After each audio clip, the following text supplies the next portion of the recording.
We love food colored green, bell peppers and long string beans, pickles, celery, cucumbers too. All these foods are good for you. Welcome to Storytime Cooks, where we learn about food through books. Today we're going to be reading Two Fine Ladies Have a Tiff.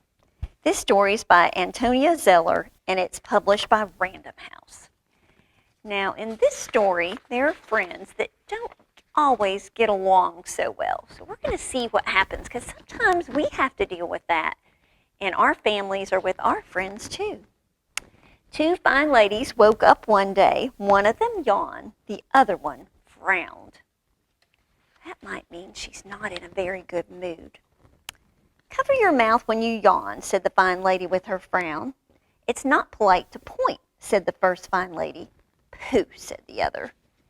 They've not even gotten out of bed and they're already having a disagreement. They ate breakfast. They were not polite. Elbows should not be on the table, said one. Said the other.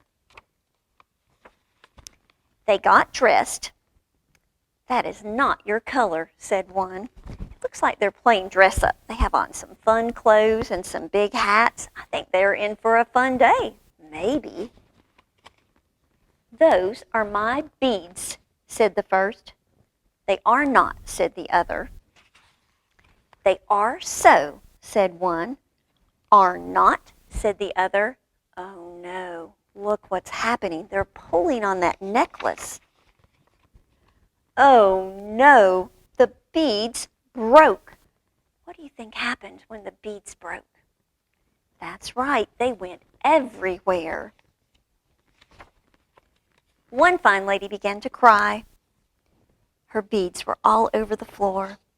She put on her coat and she said, I am leaving.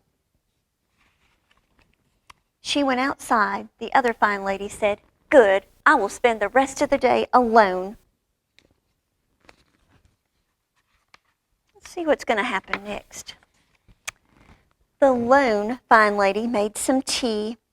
It was not the same without the other fine lady. She's looking a little sad. She's kind of maybe bored. She looked out the window.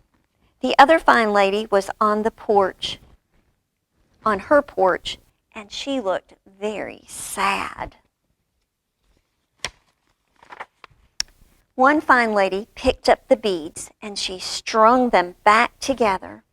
She put on her coat and she went outside. Where do you think she's going to take those beads? She took them to her friend. For you, said one fine lady to the other. The other fine lady smiled. Thank you, she said. You are welcome. Would you like to have some tea?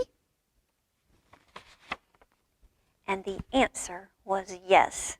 And this time around, the tea was a lot more fun when it wasn't just tea for one. So today, we don't have beads, but we have some cereal, and you can use cereal to string and make necklaces.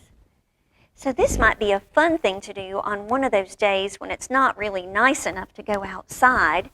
You can take a piece of yarn, and I actually put some tape around the end of it, and that makes it easier to get that cereal on there. Boop. And you want to make sure you tie the end of your string into a knot so your cereal doesn't fall off. But you can string that cereal on there and make a beautiful necklace. You could use any kind of cereal that had holes in it. And then when you tie it together, you could have a wearable snack. Well, this time of year, sometimes we have to go shopping, maybe holiday shopping. You could actually wear your snack when you're out and about, and you could have a treat when you needed a little bit of something to eat. When we think about that cereal, it comes from the grain group. So that's the only group that we're actually going to talk about today. But you might have some milk with it that would come from the dairy group, or you could have some juice with it that would come from the fruit group. And you could enjoy your snack, or you could have a tea party, and that's always a lot of fun. Thank you for joining us for Storytime Cooks, and we hope you'll come back again next week as we continue to learn about food through books.